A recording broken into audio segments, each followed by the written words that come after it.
Peraturan Pemerintah mengganti Undang-Undang Nomor 2 Tahun 2017 tentang perubahan atas Undang-Undang Nomor 17 Tahun 2013 tentang organisasi kemasyarakatan bahwa ormas dilarang menggunakan nama, lambang bendera atau atribut yang sama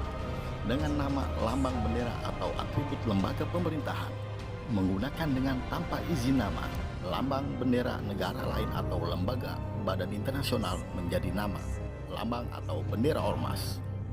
dan atau menggunakan nama, lambang, bendera atau tanda gambar yang mempunyai persamaan pada pokoknya atau secara keseluruhannya dengan nama, lambang, bendera atau tanda gambar ormas lain atau partai politik. Ormas dilarang melakukan tindakan permusuhan terhadap suku, agama, ras atau golongan, melakukan penyalahgunaan, penistaan atau penodaan terhadap agama yang dianut di Indonesia, melakukan tindakan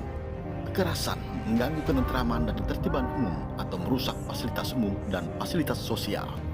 dan melakukan kegiatan yang menjadi tugas dan wewenang penegak hukum sesuai dengan ketentuan peraturan perundang-undangan. Ormas juga dilarang melakukan kegiatan separatis yang mengancam kedaulatan NKRI dan atau menganut, mengembangkan, serta menyebarkan ajaran atau paham yang bertentangan dengan Pancasila.